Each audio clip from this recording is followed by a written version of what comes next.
Welcome back to the Forge of Champions. We just saw a surprise upset with Brotherhood taking down Darkspawn in the first game of their best of 3. Now, talking in the break, you said actually people have been saying that Voxney was probably going to be smurfing on people. It definitely looked like this team had some really good, talented individual players.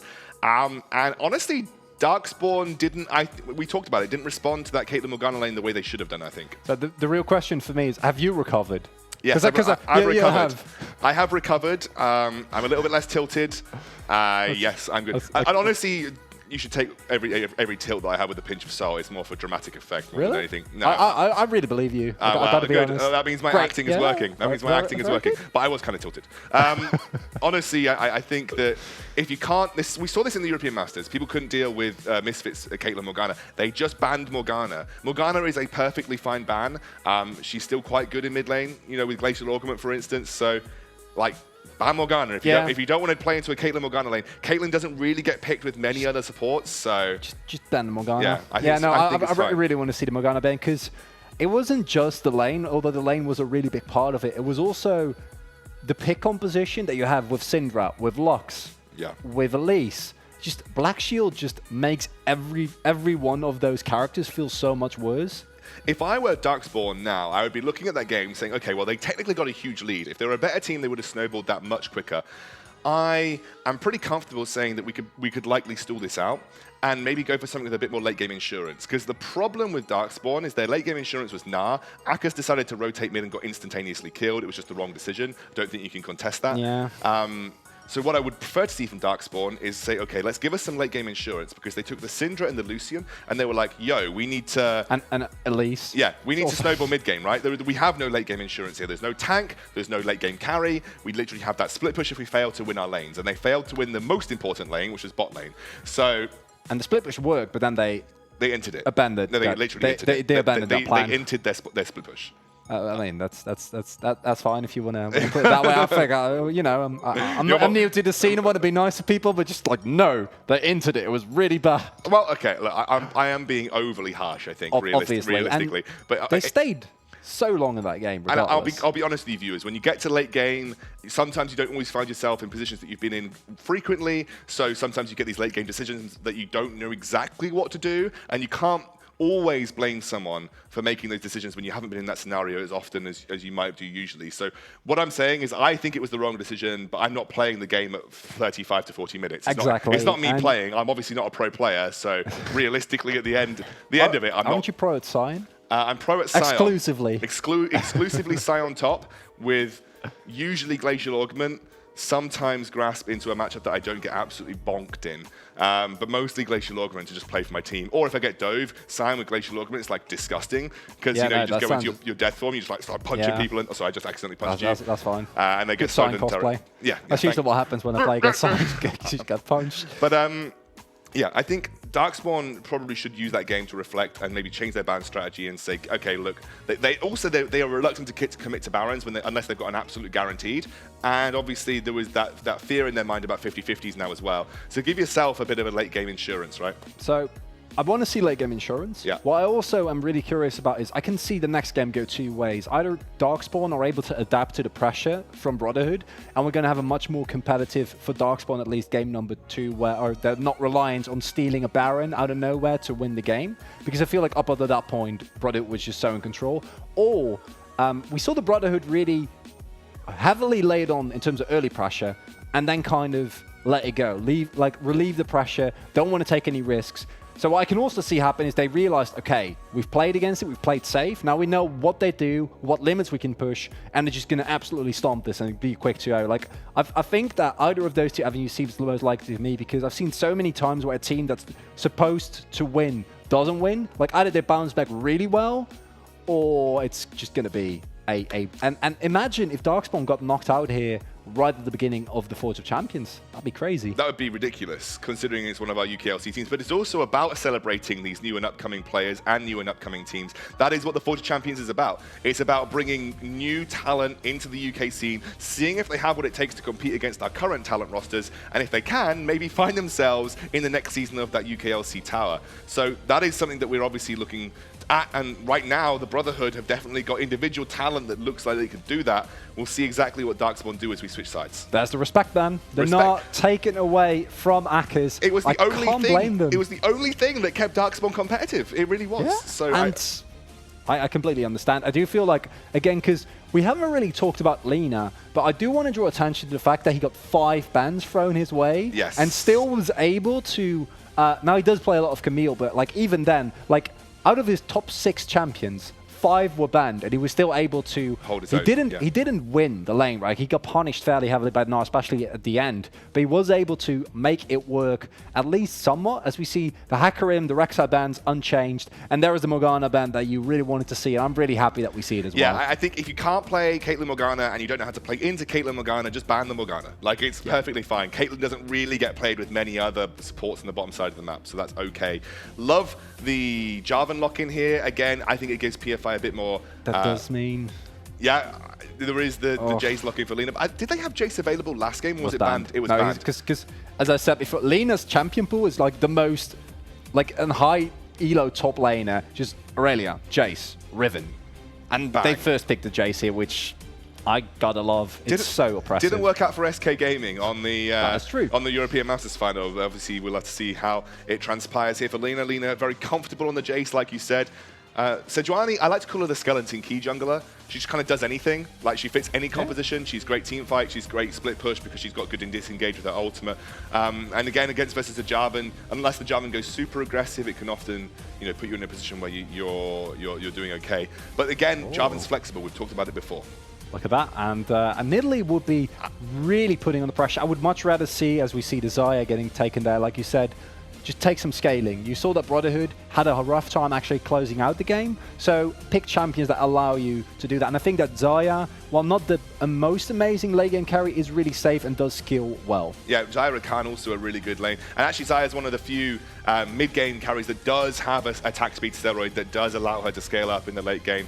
And it is likely going to be Jarvan top into Jace. You're going to pick the Nidalee for PFI here. You can pressure a Sejuani. You need to be aggressive, though. I want to see PFI be much more aggressive in his pathing this time round. And that is a risk, right, that we're taking, because we identified last time that PFI picked the Elise. I feel like the Nidalee, even more so than the Elise, allows for extreme early game aggression, but also falls off.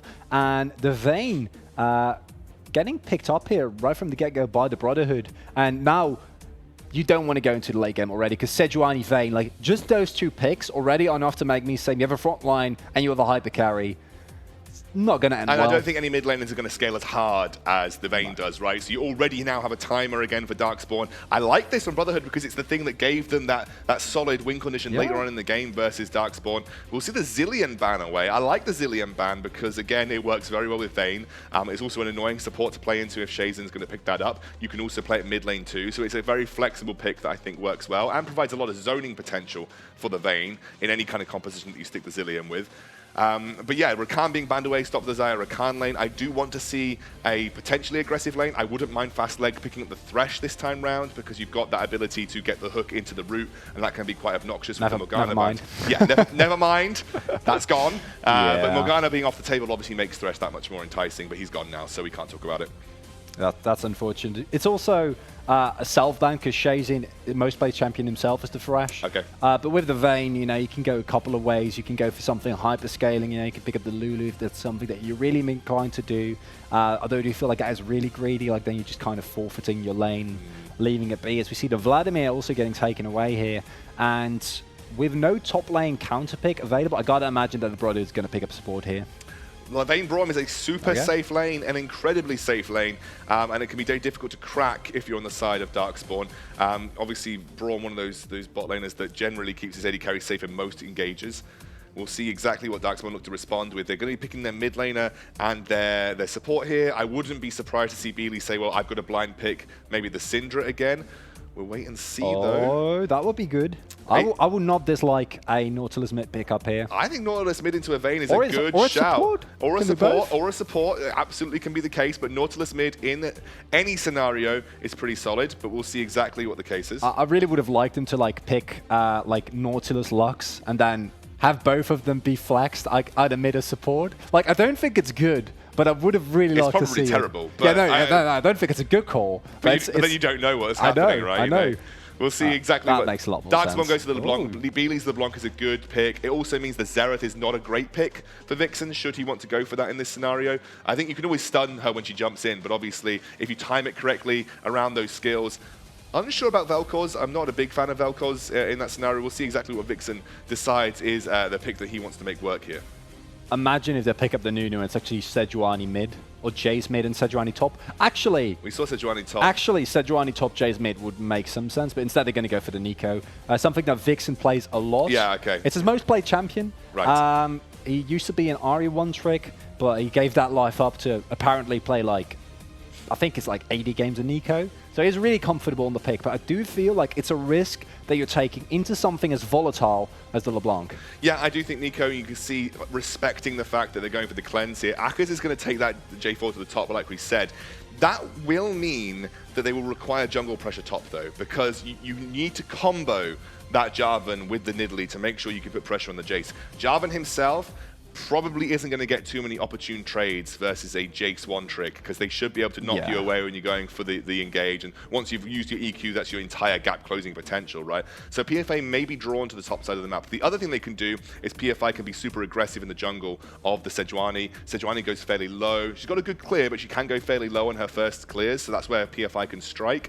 But again, I just feel like if you're Darkspawn, you kind of have a timer to work with. Again, and arguably even a stronger timer than last time, because like you said, the pick potential was still really, really strong. And if you're ahead, I feel like this comp that they have right now is way more oppressive than the one that they previously had, because the Nidalee, the LeBlanc, like the mobility and the amount of damage up front that's going to come your way is insane. Combined with the hard engage from the Nautilus and the Jarvan, there's really a lot of tools for you to force the issue when you do get ahead. But seeing how last game went, this is a risky call by them. You're also going to hard lose to a Jace split push eventually. Yeah. Eventually, that is something also you have to consider. The Jarvan will fall off, the Jace will take over, and obviously then the Jace, once he gets 5 points in his W, can just mince through turrets. It's really difficult to play against. So, I think Darkspawn are the team that have to take control of the mid game. Darkspawn have to snowball from their jungle once more, and I think that's something they did struggle with, because that was some great pathing from Siki in the last game.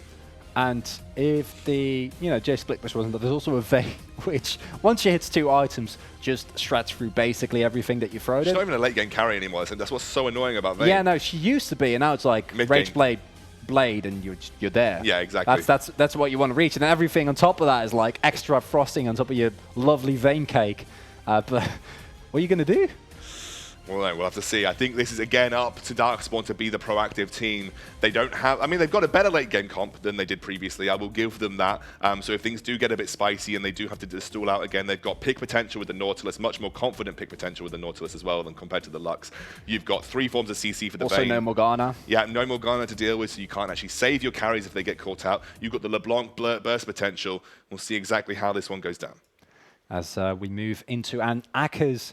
Last game, he was able to output so much pressure, and now I want to see, can Darkspawn keep themselves alive? Because imagine if you're the team that just gets knocked out of the Forge of Champions from the UKLC in the very, very first round. That's not a place that I'd want to be in, and I imagine the same goes for Darkspawn. They need to win 2 games in a row here to turn it around.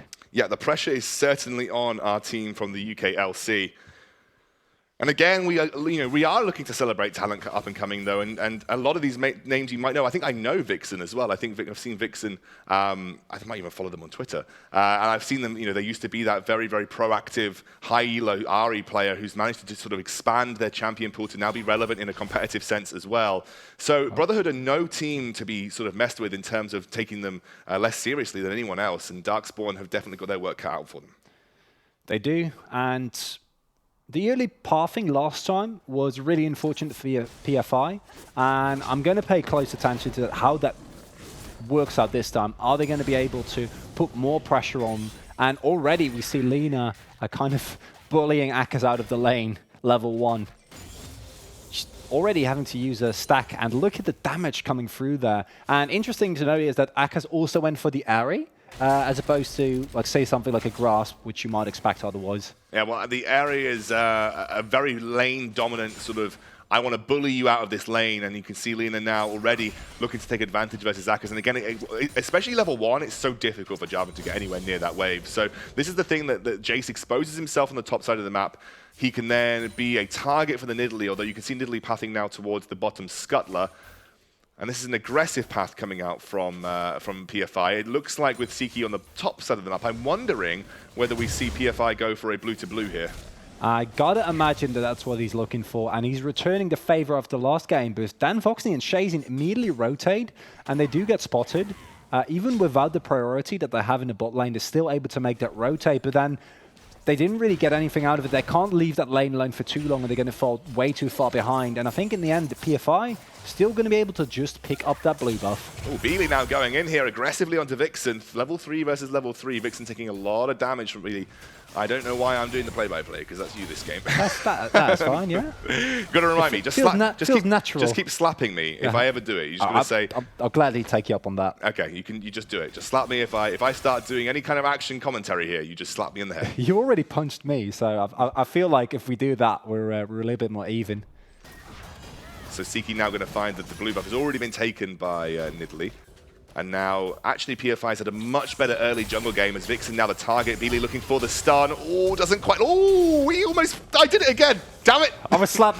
You didn't see this, but I slapped X-Scoundrel very hard. He did. Absolutely slapped me. Couldn't hear it. I promise you, next time it won't happen. That's all right. Next time it's not going to happen. We can make a. If you really want to do it that way, you can do that as well. You know, I'm fairly flexible. No. It's not going to happen. We're not going to make it. I want to do color casting. He says laboriously.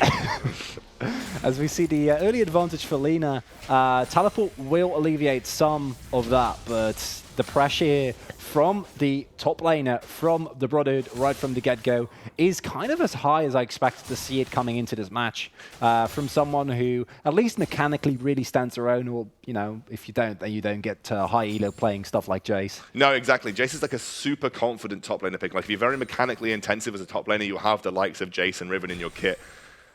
Wait and see what happens here. PFI making his way down. And Fastlect, if he can find a hook, they might be able to force something here. There is no vision in the brush, and the Winter's Bite get pat, and without the hook missing, I don't know if they can go through. The spear does hit on Den Voxney, and if First Blood get picked up here, that'd be a great stop. Unfortunately, for Darkspawn, the heal is enough. No further summoners have to be used. And CK is able, but the flash hook out of nowhere. There's the flash from Voxney. He is tagged by the Ignite, but the counter gank there from Psyche. He can tank that, and that's the First Blood going over to the Brotherhood. Couple of flashes burnt there, but I just don't think PFI was on the same page as his support. That was a little bit awkward if you're the side of Darkspawn. You don't want that kind of start here, although you can still see advantages are being given over to Fleur, and it does feel like BeelyY feeling more confident in this mid lane matchup as well. Yeah, but he's still fairly behind in CS. We see some tags going down as PFI tries to go for the back, and immediately CK makes his way down towards the bot lane, and we have more action there going on, I think, but in the end, the roam from Vixen might be the deciding factor here. Can he land the root? It does not look. A nice sidestep from PFI, and although he gets low, he doesn't get picked up. Yeah, Vixen just going to pop that little clone across, and Flirt's now going to have to be a little bit defensive, as you can see. You can see Akers. I have no idea what this is. We see gank on PFI, I think. Perhaps in the future. In the future. That was maybe in the future? I have no idea what that was. I'm going to go out on a limb and say that we just had a vision there. I think we just had a vision from the future. That is crazy.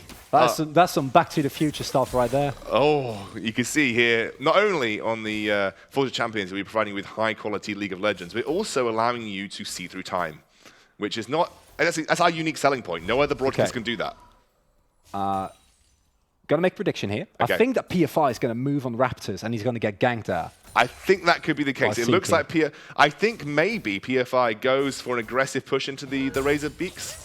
Could be happening as Vixen gets a lot of damage done, uses the Pop Blossom, and does not get attacked by the Spear. BeelyY tries to go for a play with the Ignite, but it's not enough, and Shazin making his way there means that it is going to be Vixen really taking a risk here, but the barrier means that he's not in the worst of spots. Still, though, a single Spear would be enough, and BeelyY using his Ignite and not really getting anything there. Get rid of chat, spectators. Get rid of chat. That's right. And here we see the play. We saw it in the future, and it does not end well for PFI as he tries to make does it, though? And there's the counter engage by Akkers. Beautiful flag and rack. PFI is so low, but in the end, that looked like they were going to pick him up. The future can be changed, the scoundrel, as a flag and rack from Akkers mean that this time it's Darkspawn who are able to pick up the early game lead. I would never let you read my future because we got a small glimpse there and you made an assumption about what happened to PFI, but it was the exact opposite. Or maybe Darkspawn also saw the future and they changed it. You never know. We're talking about some end game. I think the rest of everyone watching who might have not seen that yet. I'm not going to say anything more. Very happy if we steer away from this subject and back onto the game here. Yeah, I'm not going to say anything more about that. That's also something you can slap me in the head. I won't, but maybe someone outside will when we're done with the cast and you just spoiled something. I think our head tournament admin probably will hit me in the head. So that is I'm also going to just avoid saying that word anymore. And Lina now almost 20 CS up here on the Jace, and I feel like that problem is only going to get worse as time goes on. Just Jace being... Can we just avoid the word time now, really oppressive. don't talk about time. Can we say game? No, we can't say end either, so you have to like think of other words to replace those. Can we say avenge? Maybe. There's been other Avengers as long as it's not followed by assemble. Yeah, sure. Okay. I can work with that as CK picks up his scuttler here. And besides those plays, those rotations that we saw just now, not that much action here. And of course, there is a lot of pressure here on Darkspawn to make sure that they don't get knocked out of the tournament right from the get-go. Yeah, I agree. This is like the first round versus a team that qualified through to Forge of Champions at this position. You don't want to be the UKLC team that goes down to the qualified team in the opening round of the Forge of Champions. That's not going to be a good look for you if you're Darkspawn. As we've been talking, the Jace, Lina has picked up a near 20 CS advantage at just 10 minutes into the game. And unfortunately, because all the action, speaking of Akkers, gets taken low. There's not a lot of damage on Lina, but he goes for it. The flag and reg is going to be enough in the end, and even the flash auto. How did he not get the kill? I don't know. I thought that was going to be it. I thought that was it. I think he might have cancelled that last basic attack, because I don't think any damage went down onto Akkers. No. However, it's kind of telling of this matchup so far. Akkers has not received any jungle pressure because the action has been firmly centered around the mid and bottom side of the map, which is really playing into the advantage for Lina, who is now... well, only got 100 gold lead. The great play from Akkers there, where he saw into the future and was like, I got to help PFI out, and hits a two-man flag and direct, really helps him out here, but he's still 30 CS behind, so that advantage is probably not going to last. And CK waiting for something here, but Fastlag and Flood are having none of it. They're playing it really safe the lane. Will be pushing towards the Brotherhood, though, as Vixen gets taken low, but again, doesn't have to even use his summoners. And the Nico pick, it is falling behind Beely. But it's still going to retain utility, remember. You still have that big ultimate. There's a lot of damage that can come out from that. It's a really good peeling tool for the Vayne specifically as well. You know, if we get to the later stages of these teamfight scenarios, you've got the Nico ultimate, you've got the Braum ultimate, and you've got the Sejuani ultimate, which are all incredible teamfight utilities that you can use to keep Devoxny alive. And you talked a little bit about it, people mentioning that Devoxny is just an incredibly good player. He's kept himself very even with this Xayah lane, which is a bit of a kill lane with the Nautilus. They've kept themselves in a great position in this game. And Akkers, the flag and drag, if it hits on Vixen, is going to be deadly, but he doesn't find it. We see some camouflage moving forward, but Beely is not easily fooled by that, as he sees that Vixen, you have no mana, I'm not scared of you at all. Just backs off. I'm a little worried for Darkspawn here. They haven't really generated too many advantages. PFI has kind of got up to some aggressive moves, but hasn't really found many good ganking opportunities. Again, Akkers falling massively behind, and you can see Devoxny and Shizen are very happy to just head out of lane and go and take jungle camps when they need to. Because there's no pressure on the Brotherhood. They're up a game, they have a great scaling composition, they just need to play this one out. And the one play that we did saw them make there in their topside jungle really didn't work out. So I understand the decision from them as well to say, well, we're pretty even right now. You have an early game composition, you have the Nidalee, you have the LeBlanc. You need to make the pressure work, make it work. And if not, we're just gonna take it slow, farm up, get some plates. They've already taken quite a few plates on the top side of the map here as well as Akkers gets knocked back. Lina is now gonna use the ultimate.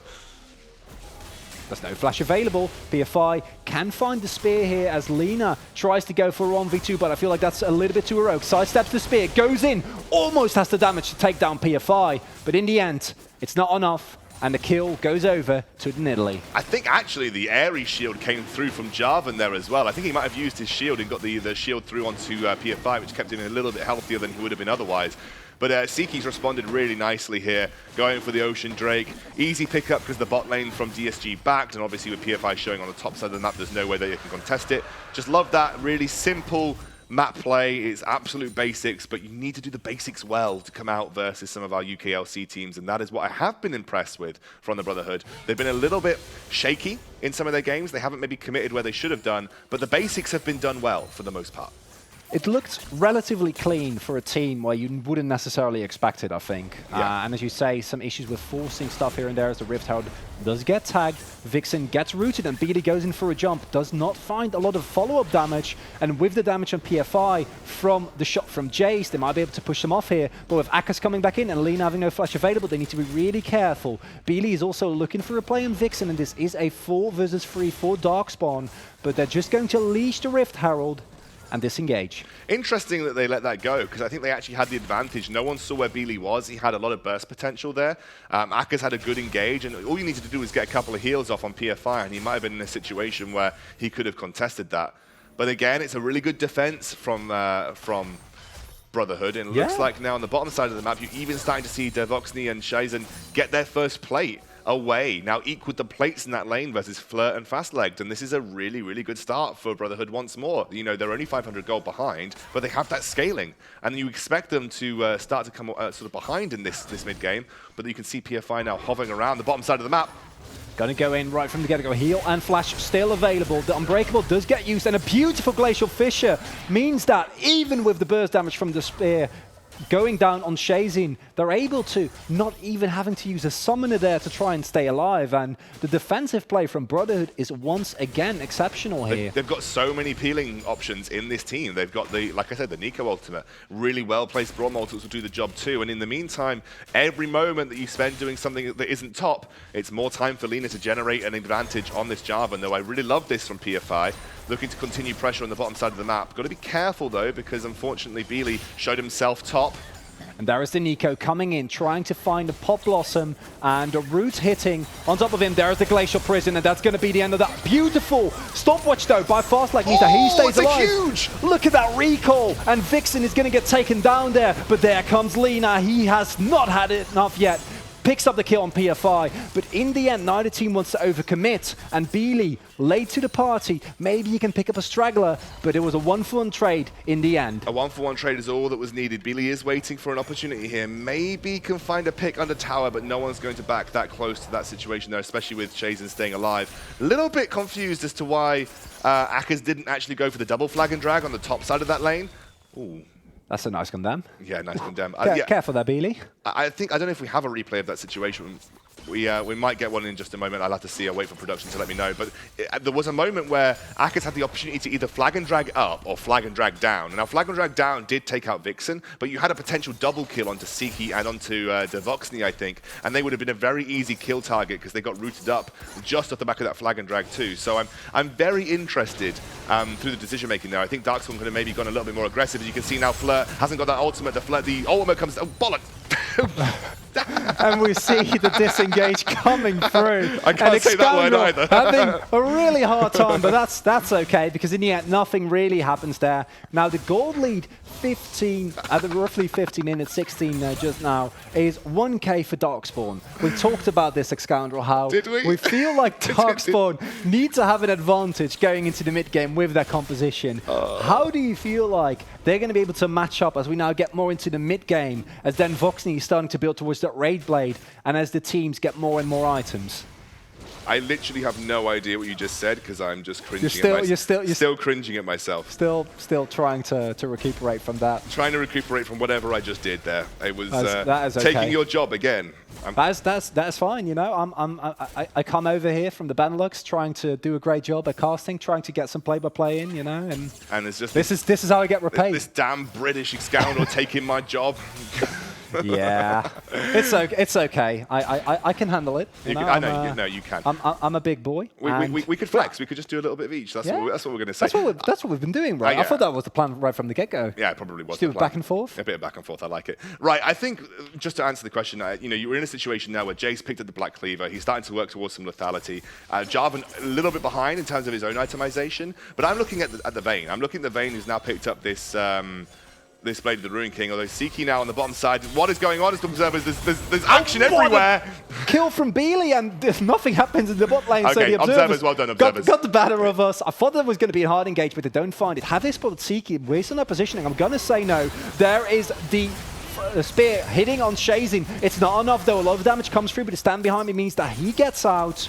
And again, the unbreakable and just the mitigation from the Brotherhood is so good here. Yeah, their disengage is incredible, and that's something that I am worried about if I'm looking at the side of Darkspawn. It looks like Akaz is committed to the bot side of the map for this Infernal Drake, but Lina did get the first turret of the game on the top side of the map, so there's an advantage now in terms of, well, map pressure, I suppose, coming out for the Brotherhood, but they are still ever so slightly behind in gold. But if I'm a team with a Vayne and an Eco, and I have that Jace split push win condition that's only going to get better as the game goes on, am I bothered if that's the case? Am I bothered if I'm only 600 gold behind the team that is supposed to be the ones controlling the early game? I'm probably not. Yeah, I got to concur with that. I don't think so. I do feel like the Nico pick, we said it was a risk, and thus far, it hasn't really paid off. Now, Nico, of course, skills all into the mid to late game, is going to retain her utility as Beely tries to do damage against Siki, but that's not really how it works against a Sejuani, as the Cinder Hulk, as the Mercury threads, and just combined with the shield that she gets is just simply too much, as the Rift Herald might not be taken here. Oh, that's an ultimate coming out. That's the ultimate there from Jarvan. And that's the end of Vixen. Yeah, Beely just picked up the kill. Didn't even have the time. Didn't even have the time. I mean, you couldn't even switch because it just happened instantaneously. Although I did see it just happening off camera there. I did see the engage coming through. And again, Vixen struggling in this matchup. It is something that we did think might be the case. The LeBlanc into the Nico is a rough matchup for the Nico in general. You don't really have the ability to burst the damage back against the LeBlanc, and she'll be able to just essentially dodge over the stun or the root when it comes out anyway.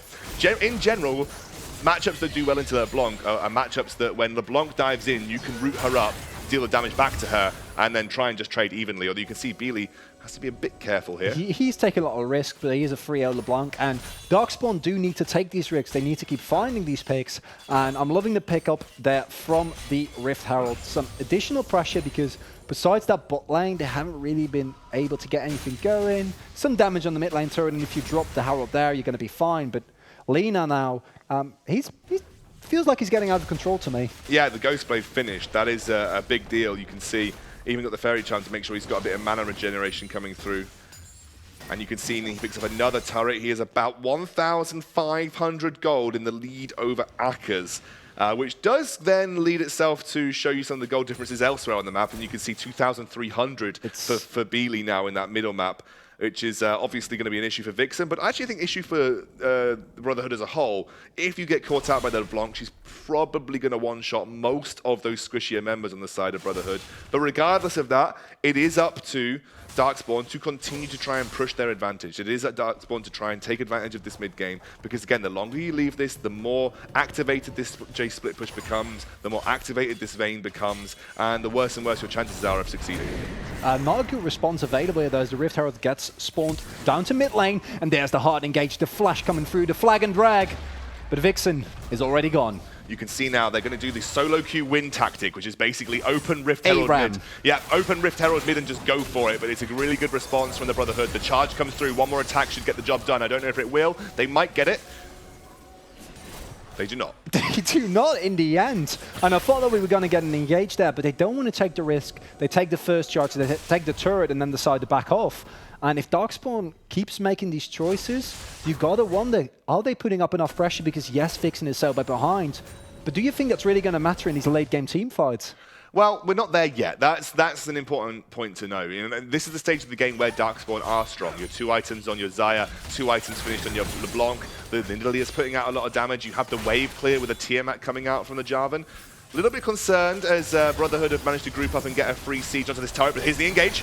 The teleport coming in from the back as well from Akers, who's looking for a huge flank. Lina is nowhere to be found as of yet. And there is Akers, goes in with the flag and rag, but doesn't hit anyone. And he gets destroyed before he even gets his Cataclysm off. And this is the time for the turnaround for the Brotherhood. They go in. Siki tries to go for a flash, then Voxney in the front line. But in the end, they won't be able to find anyone else. But Darkspawn, they looked for the engage, but they couldn't find it. Yeah, unfortunately, Jarvan just not tanky enough to take a Sejuani ultimate and all of that burst damage to the face. And Darkspawn get burnt for the attempted proactive play. I think it was a little bit overeager from a Jarvan who really doesn't have that kind of defensive capabilities right now. And you could see he tried to go for the flag and drag to knock up a predictive move from Darkspawn into him. But unfortunately, the rest of his team were just that few seconds behind him. They couldn't get the damage off. As well as the fact that Braum can just throw the Unbreakable facing to the majority of Darkspawn. You can't get your projectiles through from Flirt, you can't get your Nidalee Spears through, and you can't get most of Beely's damage through either. So the Braum is so good at directionally controlling damage in these team fights that actually Darkspawn can't go linearly. They can't take linear fights versus the Brotherhood, so I think they just fail. There's no spears, right, that really are going to find a target. And the Glacial Fissure, the Pop Blossom, there are so many tools available as well that make you want to go, I don't want to engage into this unless I have a really great position. Lina is looking for the 1v1, activates the Ghost Blade, and Akers hits the flag and drag, but gets knocked back in the end there. BFI is trying to help his teammate out as Akers goes in once more. A beautiful stopwatch, and the spear is not enough to kill him, but it will be in the end as BFI is going to put the chase on. But Lina, he has to use his flash, but does find the kill. And now we see the Cloud Dragon getting threatened here by Darkspawn, but simultaneously, Brotherhood is going for the Baron. And with a Vayne, you gotta imagine that's going down very fast. Yeah, she has got that Rage Blade finish. The 2-item spike is available for Vayne. Beely on the sidelines just hovering around, looking for an opportunity to go for a potential pick. The rest of Darkspawn have now responded. It looks like Brotherhood, they are going to commit to this. They're committing to it, and that's such a risk. There is the spear, the 50-50, and another steal there comes out. This time it is from PFI, but this team fight is not looking too good. Flirt tries to come up big, uses the Feather Storm, and is able to get it alive. A beautiful recall, but fast-lagged does bite the dust there. But again, a Baron steal from Darkspawn Gaming. Oh, you went for the 50-50 versus the Nidalee, who has the execute potential. It's not a good look. Brotherhood, this 50-50 Barons, they're not working out for you, mate. Try and stick to your defensive play that you had in the previous game, because that did work out for you. You bail off the Baron, you say, okay, we don't take the 50-50, we wait for another opportunity. And that's why they were patient on the second Baron that won them the game previously. However, got to praise them for setting up that, and again, got to praise Lina for having that 1v1 potential. The Duskblade finished now as well. This is going to be a rough lane for Akers. Really rough lane. You can see Beely having to come down to protect him too. That split push win condition, almost at a flame horizon for Lina. And Lina also isn't going to take the risk like they did previously when PFI was there to pick him up even after a successful 1v1. As Seiki tries to go for an engage and stands right on top of Akers. There is a lot of help available if he can hold that long enough. A lot of damage coming down from Beely on top of Lina. And together with the Cataclysm, that's enough to take him down. And now Akers is able to stay alive, and Seiki gets picked up as well. And with a Baron buff on Darkspawn Gaming, this is looking worse and worse for the Brotherhood. They need to refine that tempo, because besides their Baron plays, they seem to be doing really well, but every time they try to make one of those, everything falls through for the Brotherhood. Yeah, they have got that Baron buff to work with as they look to siege that bot lane tower. I do think the pushing potential of Darkspawn is much better than that 3-man pushing potential from Brotherhood in the mid lane, and that's why they're going to respond here. They don't have Flirt on the Xayah, so I don't know how far they can push this. They're just happy to take a tier 2 in this situation, but gotta praise Beely this game. Has been a standout player, I think, for Darkspawn. Just found the picks, has been safe in scenarios where he needed to be safe, has rotated around the map quite nicely. Beely is carrying some of this mid-game weight here for Darkspawn. They just need to continue that pressure. Because you gotta imagine that if they aren't able to keep it up, at one point in time the Vayne is just going to become too big. But now Darkspawn really playing around their win conditions, it feels like, as we see that consistently they're able to draw out the Brotherhood and then try and force them into making mistakes. And Excalibur, I gotta be honest, 2 of these Barons in a row, you gotta imagine that the Brotherhood just not going to go for Baron anymore, right? The mental block around Baron may be very real for the Brotherhood, so you do have to be careful. I think the Brotherhood needs situations where they're absolutely guaranteed Baron, or they can disengage and get a fight where they're absolutely guaranteed to win also. Those are situations I'm probably looking at right now for Brotherhood. You can see Vayne has gone for the Negatron cloak. So very early on, itemizing defensively against this LeBlanc. Very scared of Beely's kill potential, which is something that we did mention. I think going for the Wit's End. I think we're going to see a Wit's End Vayne coming out. Yeah, I think this is going to be a Wit's End Vayne, which is going to be interesting. I know Wit's End's a pretty strong item in this current sort of scenario. But you don't see too many third item Vayne Wit's Ends. You sometimes prefer to see something like a Guardian Angel if you're dealing with a LeBlanc. But irrespective of that, it's going to give the magic resist over and maybe enough to keep Voxney safe, as I assume Shazen will be going... Oh, he's got the Knight's Vow already, so you're already seeing a bit of shared damage coming out. I'd like to also draw attention to the fact that the bot lane from the Brotherhood has not died a single time yet this game, because... I love the defensive itemization, but simultaneously you feel like, well, you haven't died yet. Like, you've been able to just consistently avoid the Nidalee Spears, to avoid the LeBlanc thus far. But instead, they want to say, we want to really go for the win here. We're going to play it as safe as possible and have faith in our outscaling capabilities. But don't you feel like the pressure from Darkspawn, if they're able to keep it up, is going to be a little bit too much? I think there is, I don't want to overstate how much of a goal differential is here right now. There is 3,000 between the two of them. A lot of that is situated on Jace right now, who's doing a really good job in that side lane. So obviously we have to take that with a pinch of salt. Darkspawn are the ones that have to make the proactive plays, and always as the team that needs to make the proactive plays, you are the ones that are more likely to make mistakes. So you are the team that you do need to just make sure that you're keeping everything steady. Usually it's best to play around global objectives, but the Baron down and the fact that one of your split pushes is not going to win, even versus a Baroned up Jarvan late lane, you are stuck in a situation where you might not be able to push the advantage the way you would have wanted to, because you really only have global objectives and tower dive scenarios that are going to get you any major advantages right now versus Brotherhood, because that side lane pressure just isn't going to exist versus that Jace right now. And there's also the threat we talked about before of you don't really want to go for a dive against the Brotherhood because there's so much lockdown, there's so much disengage, so many of these big AoE ultimates that are just going to make your life very miserable if you step too far forward. Beely thus far hasn't been caught, but that's trying to set up a trap. He is fairly safe as he doesn't move too far forward. Don't get greedy on Vixen though.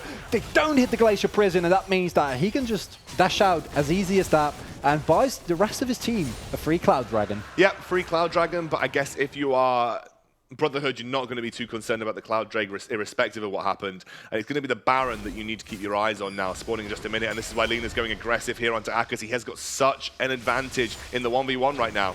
And he doesn't hit the Flag and Rack, and that means that this heart matchup has been made even harder. Look at the amount of damage that he's able to output. Lina doesn't want to use his flash here. The Flag and Rack from Akkas means that he might be able to get a does walk over the wards. And is the shot going to be enough? It doesn't look like it. There comes the flash. But the Flag and Rack from Akkas, somehow he makes it out alive. And the heal comes through from his Nidalee. He will be able to make it out. And I did not see that one coming, especially after the flash from Lina. Yeah, but I'm concerned.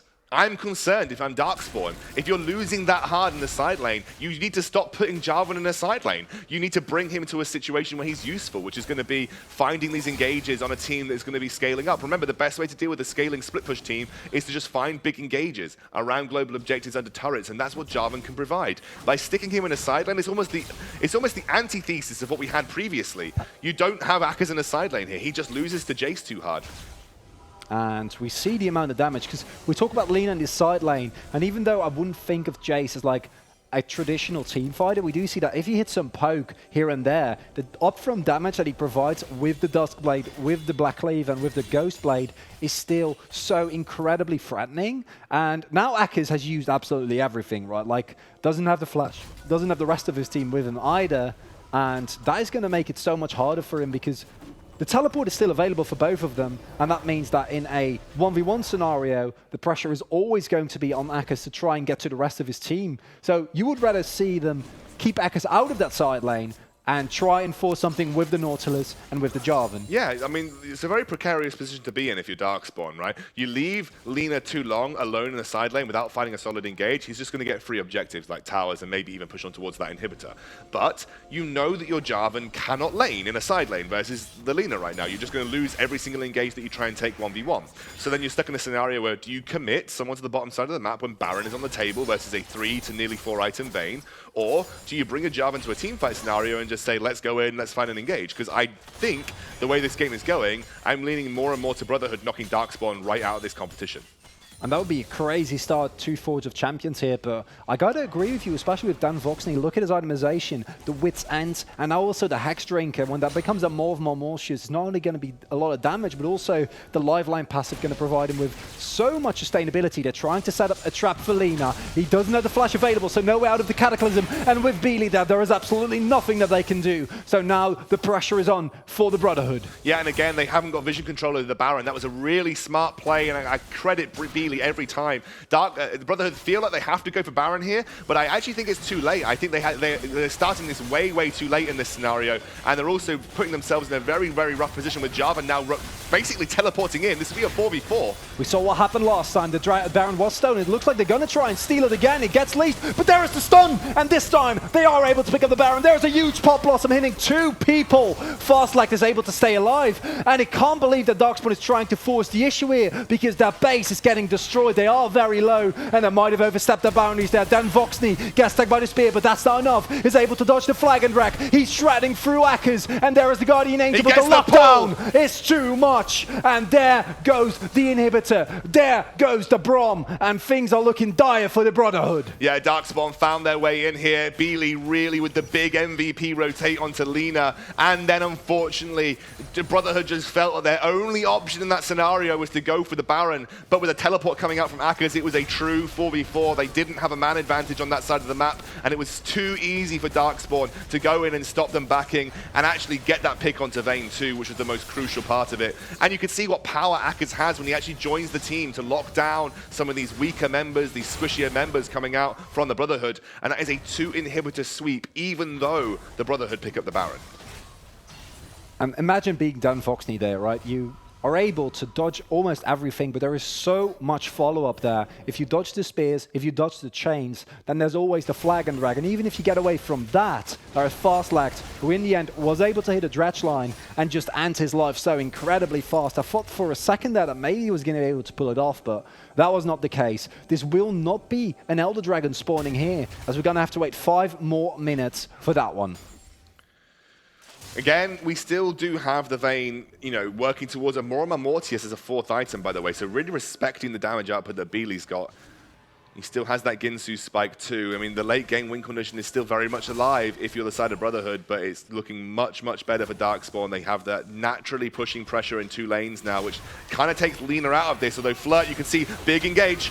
And there is Akkers already getting taken down. Flirt takes so much damage. What? And there is the shutdown out of nowhere. Akkers gets blown up, and immediately they turn towards the Infernal Drake. Don't want to give this one over, and we see more damage coming through. The shock blast from the Jace comes up huge, and they don't want to continue this, and I like that because the inhibitor waves are still pushing. Yeah, they did have a bit of time to work with. I actually think they probably could have been more aggressive in that scenario, but it secures the Infernal Drake, which is the most important part. And again, they just need to try and wait out these side lanes now. I do still think that Lina has the advantage in the side lane versus the Jarvan. I mean, you're looking at like a, almost 5-item Jace versus a 3-item Jarvan, so you can still look to push that side lane down. But again, you're always now going to be very cautious about Beely hovering on the sidelines. The lockdown combo of the Jarvan LeBlanc is very strong. And it looks like Darkspawn are now going to commit to the top side of the map. Vixen tries to get the root there. He's able to find on PFI, but he's going to heal up fairly quickly as Beely just does some damage on Keiki, but he's not really going to care. The rest of the team is not available there, and Akkers, crucially, does not have the teleport available, so Darkspawn needs to back off here. Yeah, they need to be very careful. Remember, there's also Sejuani ultimate coming off cooldown moderately shortly. That's one of the big ultimates that Brotherhood need to play around if they are looking to try and respect their teamfight capability coming out from Darkspawn. Because remember, Darkspawn have shown that they have got a pretty strong teamfight here. They, even though Vayne is now at 4 items, you're still looking at an Infinity Edge heavy crit build coming out from Beely. And honestly, Devoxney has kind of stunted the sort of the late game Vayne power spike by really heavily defensively itemizing in terms of Wit's End and Mora Mortius. Not that I'm saying that his damage output is going to be lower, but this is much more reliant on getting your triple hit rather than going for the Infinity Edge build after your double item spike and really just having good basic attacks all round. So it kind of limits that late game Vayne strength, more so than you would with the traditional build here, so they do have to be a little careful. Gotta imagine in extended fights it's gonna be good, but Darkspawn don't want an extended fight, they just want to dive right on top of you and blow you up, and EJBY specifically in PFR with 622 Marg right now has been doing an excellent job at that. I mean, now with 35 minutes in the game, the first Baron has dropped, the second Baron has dropped, and with 2 inhibitors down, the Brotherhood is on the back foot, but their comp is starting to scale. Do you think they're going to be able to turn it around? Because I feel like they're just one good team fight away from once again sweeping Darkspawn. I think in a straight 5v5, they've definitely got a good chance. I mean, especially when Vayne has that flash up in just a few moments' time. You know, I think it all rests on Devoxny. You've got incredible peeling ultimates. And I think, you know, if you commit to a single split push lane, you're still going to have Lina, who's doing incredibly well. But I have to credit PFI. Some of these spears have been insane. He's getting so much work done with them. But as I said, it's finding a true 5v5 team fight versus a very strong Darkspawn right now. And we see that Fastlag making sure that the rest of his team has vision so they don't get taken down too easily. The inhibitors are about to respawn. The bottom one already no more super minions on that one, and that means that Lina can start joining the rest of his team, while the mid one is going to take a little bit longer, but the pressure on the Brotherhood's base is going to start subsiding, hopefully soon for them, as EJBY, once again, the amount of pressure that he's able to consistently output here is quite impressive. Yeah, this is Darkspawn in control versus the Brotherhood right now. You can see Seiki now looking for an opportunity to clamber back into his red side jungle. We're potentially going to see the 3rd Baron spawning of this game. And again, we are in massive late game territory right now, the territory where Vayne should really be fully online.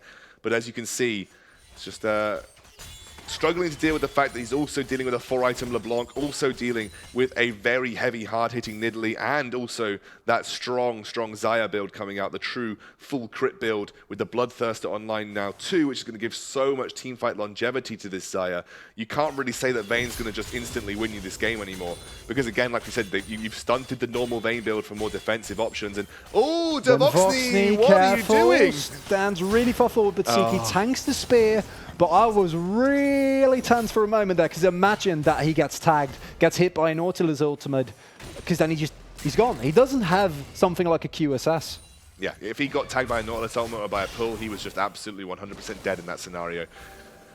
Looks like Akka's now on the bottom side of the map. He's going to draw down the pressure from Lina once more. I think Lina needs to again find those 1v1s. You know, even though the Jarvan's got the GA, I think you still win in the single 1v1. We'll see exactly how this transpires as the next Baron starts to move towards being a contested objective right now. Vixen is waiting for the death cap, does pick it up there, and that might come up huge if he finds a multi-man Pop Blossom in the upcoming fight. But the real question is, can Devoxny going into this make it work? Can he find the picks? Can he stay alive for long enough, as he will be one of the most consistent damage dealers on his team? But it's also Lina who continuously finds the Shock Blast as the Elder Dragon is about to spawn. Elder Dragon has been started up here. It's going to be Baron for Elder Dragon trade. I think that's literally going to be blow for blow in this scenario. The bot lane inhibitor is wide open right now. It could be a very easy rotate. That's a super quick take for Darkspawn. And they're actually just going to try and push straight down the bottom side of the map. But against the Empowered Recall, I don't know if that's going to be enough. Might see him go for the inhibitor. I think that they're going to be able to get that regardless. But in a 5v5 scenario, I'm not sure if this is what you want to do as Darkspawn. If you see the Brotherhood making their way downtown, the Elder Dragon against the Baron Nashor. There is the Glacial Prison, doesn't find him, and the Flirt standing in the front, and a beautiful recall means that Shazy needs to be careful. Lina gets attacked by the ultimate, and that is Shazy gone. The Pop Blossom hits 2, and there goes PFI. But both the 80 carries are still alive. Devoxny has a low health bar and will be able to get out at least for now, but it's starting to look like Darkspawn has done it here. I think Darkspawn should absolutely be able to take this. You do have a Vayne still up and alive. This could not be as clear-cut as you see, as Devoxny is threatening Darkspawn. They might just get 2 inhibitors and leave once more. Goodness Still me. not over. Still not over in this game. It's the same result off the back of the Baron take once more here. Darkspawn get 2 inhibitors, and they have that Elder Dragon to work with. And the fact that Devoxny stays alive for the entirety of that team fight once again shows how good his positioning has been. Like how I was a little bit. Yeah, I like the positioning in the fight, but the problem he went to the side of the bottom lane entrance, and actually for the first 5 to 6 seconds didn't basic attack anyone. Literally basic attack no one. He was kind of isolated. I would like to see him be a bit more in the midst of his team, make sure it's harder for LeBlanc to get the isolated target on you, and also the fact that you are just your biggest damage dealer right now. You are just the biggest damage dealer on your team, so you need to respect the fact that you genuinely need to be quite present from the very beginning of team fights here. Also, they kind of whiffed every ultimate they had. Yeah. So that's a big deal. If you're Brotherhood, you missed almost everything. Yeah. No Glacier Prison. The Pop Blossom hit too, which was nice. Yes. Yeah. Absolutely. I'll take the small victories. Devoxny's now aggressively pushing in this middle side of the map. I think he's seen a lot of pressure come out on the top side here for Darkspawn, and Devoxny's very happy to just say, okay, we'll just take turrets. Yeah, they are the team with the Baron buff, means that their pushing isn't going to be too hard for them, even into a wave of supers. Need to be careful for the flank, though, as it looks like Beely won't be going for that, instead just backs off, and Flirt keeps the pressure up, and he also hasn't died yet. Like, him and Beely have been so consistent in outputting a lot of damage without getting taken down, because I do feel like Flirt initially there in the team fight, he was standing so far forward, but the safety from Featherstorm and the stopwatch that they had at that point in time just used expertly. Well, Siki now has to be careful as Flirt now again pushes onto this top lane wave. Feels like we're coming to a culmination in this game. 42 minutes. Can you believe it? Darkspawn taken to the very edge in their do or die game in this scenario. Got these inhibitor minions to push back, and that's an engage. And Beely gets tagged, but is able to get out before he takes any real damage, gets healed up back, and almost immediately, CQ not able to sustain back up, so needs to go back onto the base. The route means that they will be able to get a little bit of damage down on Flirt, but again, it's Darkspawn looking for the spears, looking for the big bindings, not wanting to hard engage into this, but they don't need to hard engage because two of the inhibitor waves are pushing into the base of Brotherhood. Yeah, they can just bide their time, look for the prime opportunity with those waves. Devoxny has got the Bloodthirster online now as well, by the way. It makes him very powerful. PFI, oh, he gets out of the ultimate. The engage was so close for Brotherhood, but they don't quite find a clean ultimate from the Sejuani once more. But they are looking scary. The damage is starting to stack up. Able to flash the ultimate down, and that's absolutely huge. If PFI got taken out there, because this is a game on a nice edge, I feel like if either team gets a blowout team fight, obviously for Darkspawn, but also for the Brotherhood, one clean ace that you're able to get, and this game is just broken wide open with how long the death timers are right now. All the time that Lina bought on the bottom side of the map has started to come back against Brotherhood right now. The inhibitor minion waves are starting to push in again on that bot side. Lina taken very low. And there's Beely, and with him taking him out, that might just be it. Now it's a 4 versus 5 scenario. They tried to force a fight on top lane, but thanks to a great Nautilus ultimate, they're not going to be able to make it work. We see the bot lane push coming in, and is Darkspawn going to be able to turn it around here at the very end, keep themselves alive in Forge of Champions. Akaz and Beely once again able to find Lina, who steps just a little bit too far forward. There is the Glacial Fissure, only hits fast left, and I don't know if he's the target that you're looking for. They will be able to pick him up though, but there's still so much damage available. Flirt has the Guardian Angel available, makes his way towards top side. He doesn't care. He's not afraid because the rest of his team puts out so much pressure. Akaz looked like he was going to recall them, instead tries to go for it. Vixen still has the Pop Blossom available. Is he going to be able to make it work? Voxen goes forward, but it's not enough. No, he whiffed it again. Oh, what is that Glacial Prison? He whiffed it again. They're going to go for an immediate engage onto the Xayah now. And the Featherstorm keeps him alive for a little bit longer, but the constant tag, the constant CC means that Flirt will go down here at the end, and I thought that was going to be it, but in the end, the Brotherhood are still alive. Just do it. Just get rid of him. What's happening? Just get rid of him, guys. Thank you. What was that? I have no idea. Just do it. Like, I'm don't mess around at this stage in the game. Like, imagine if your Jace just got killed there and you lost your bot lane and your mid lane inhibitor off the back of that. You have to be so careful at this stage of the game. You can't spare these seconds. No, you can't spare the seconds. You cannot spare seconds when you are at 45 minutes into the game with a 6-item Vayne build. Are they just? I think they were just trying to stagger, like trying to stagger, like maybe that's buy true. those every extra 5 seconds of death time. to literally didn't go think for about an that. objective. I didn't think about that. I didn't think about that. You hit the nail on the head. They might have just been staggering for as long as they could around this Elder Dragon because you have got 30 seconds to work If with. they pick up both these objectives, the game might still be turned around here after all. And imagine if the Brotherhood comes back from the brink of destruction, their base is wide open, and PFI, we know that he can steal these objectives. We know that they can do it. Oh, they're gonna find it once again. There is the spear, but does not find it. But look at the base, it is open, getting pushed in. Vixen is holding off on his own, had to use the flash just to stay alive there, and the Baron is gonna be the next objective here. Oh, Baron is working up. Remember, we don't have Flirt back online as of yet. Beely looking for an opportunity to get some damage down as the Elder Dragon buff does make this teamfight composition very, very really strong. going to try and just force this Baron? Yeah, well, they're just going to go for the Baron. I wonder if they can even force it. There is that steal potential coming out from PFI once more, but Vixen is on the back line, maybe trying to keep things safe. PFI is in the front. He lands the spear. There is the spear. Is the execute going to be enough? It looks like they will pick it up, but it is the Vayne that gets the kill. And here's the damage that comes through. PFI is already down. He's still alive! Dan Foxney is able to get a kill, but then goes down in the end. And that might very well be it, because the triple kill comes through from Flirt.